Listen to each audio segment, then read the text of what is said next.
Hi everyone, welcome back to the Geordie View. So Newcastle United take on Manchester City tomorrow night at St James's Park, and the game is live on Sky Sports. I am hoping that this is the final time we have to play a home game behind closed doors, because obviously from Monday, 10,000 fans will be able to attend Premier League games. Obviously it's just home fans for the last couple of games, and I was lucky in the battle for Sheffield United. I put my name down and I've managed to get myself a ticket for that game on Wednesday night. But into the preview, looking at the last games of both these sides. Newcastle beat Leicester City 4-2. Joe Willock back in the side, scores yet again. Scored in every game he's played since the start of April. Wilson got 2, obviously Dummett got 1. It was just a brilliant, probably our best performance of the season. Man City, on the other hand, had the chance to clinch the title on Saturday, but they lost 2-1 to Chelsea. Chelsea won it in stoppage time. I think, looking at the highlights, I thought Chelsea deserved the win. But nevertheless, Manchester City are champions because Manchester United cannot catch them after losing to Leicester City on Tuesday night. So congratulations to Manchester City, and they will be getting the Guard of Honour at St James's Park tomorrow night. And of course, it'd be brilliant for them. I think when they lift the trophy against Everton with 10,000 fans in the stadium, because like ourselves, they have not been able to have fans this season for the home games. But looking at the team news for Newcastle, Joe Willock looks like he'll be fine because he did come off on Friday night against Leicester. But unfortunately, we've got Callum Wilson out for the season. He'll be gutted. I think he's gutted that to be out. I mean, especially with fans coming back in Sheffield United. But he's looking forward to seeing a full stadium in August.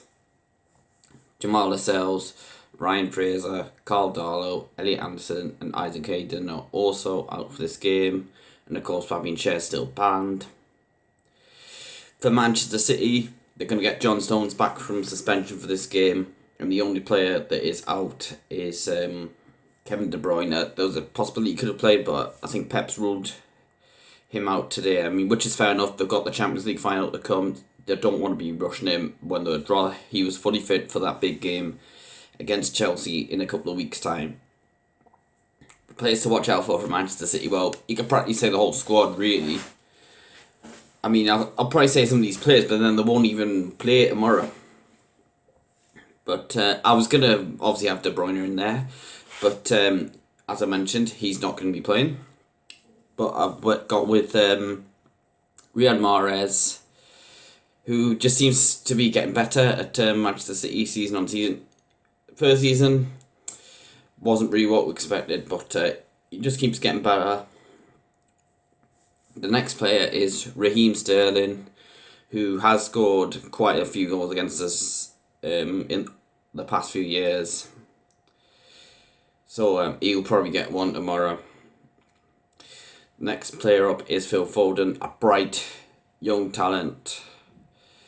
I'm glad that Pep is giving him his chance, and of course he could be going to the Euros with England.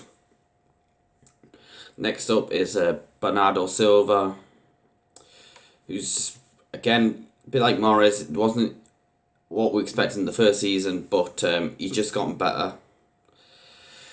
Then there's Sergio Aguero, who is of course leaving Manchester City at the end of the season. I think we're the team he scored the most goals past in the Premier League for Manchester City.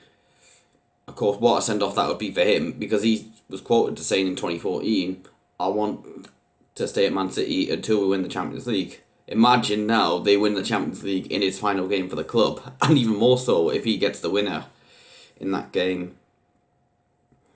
But even though he's not had his best season, we need to watch out for him, definitely, and I'm expecting him to score if he's starting. Next up, it's Gabrielle Jesus. I think he's only 8 league goals this season, but again, another cracking striker. And the final one is Ilkay Gundogan. I don't usually pick out defensive midfielders, but he reminds me this season of Yaya Toure from 2013-14. That midfielder who just steps up, having the season of his life to help them win the Premier League title. So looking at the characteristics for Manchester City, they've got a lot of strengths. First up, shooting from direct free kicks. I remember they scored one past us. I think it was De Bruyne when they beat us 5-0 at the Etihad last year. Finishing chances, creating chances with individual skills, so you're probably terrified straight away. Defending set pieces, creating chances, so again you're even more worried from that. Attacking down the wings and attacking set pieces. And they don't even have any weaknesses, to be honest. I mean, nothing in particular. But looking at the style, obviously possession, football, like to play short passes, control the game in the opposition half, attack through the middle. So we need our centre-backs to be at their best tomorrow night, as well as, we're midfielders. They do attempt a lot of through balls, and usually they'll get joy out of it, even without Kevin De Bruyne. Like to rotate the 11. I mean, Pep's got the squad to really do that and still win most games. I mean, they can just go like the second choice players there isn't really many players at Man City that wouldn't walk into most Premier League sides really. Defensively not that aggressive though. But we'll get into my starting 11, what I'd like to go with. I'm sticking with 3-5-2. Probably stick with that for the rest of the season since it is getting us results. So starting off in goal, it's an obvious choice, Martin Dubravka. Obviously, attackers will get most of the credit for how we played on Friday night against Leicester, but Dubravka was fantastic as well. Right wing back, I'm sticking with Jacob Murphy. 3 centre backs. First up, I am going with Federico Fernandez. And then in the middle, I'm going to go with Clark. Not the Kraft had a bad game. He was actually alright against Leicester. But I think I'd still prefer to see Clark in there. And finally, Paul Dummett, who of course got his first goal in over 5 years against Leicester. Left wing back, I'm going to go with Matt Ritchie, who is one of quite a few players who came into the starting 11 after the international break and really helped the side out. Into the midfielders, first up, I'm going to go with Joe Willock. I'm assuming he's going to be fully fit to start, although I would go with Sean Longstaff if Willock isn't fully fit.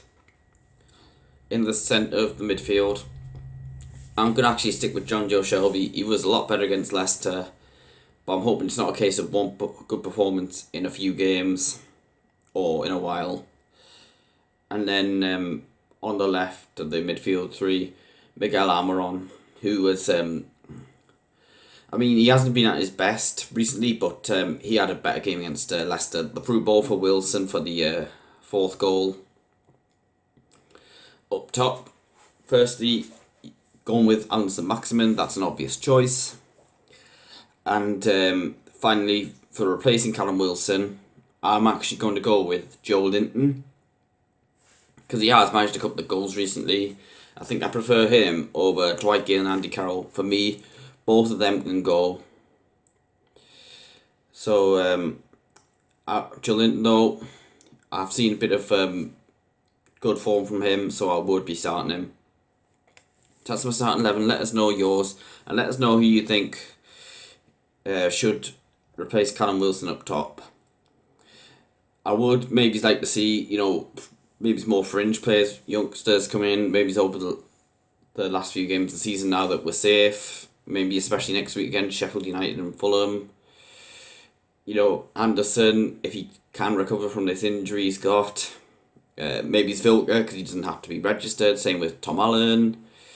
Matty Longstaff's another one. Jamal Lewis I'd like to see again because I think he's got talent.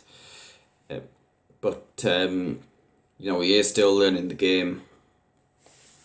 As my score prediction, I'm going to say 2-0 to Manchester City, unfortunately.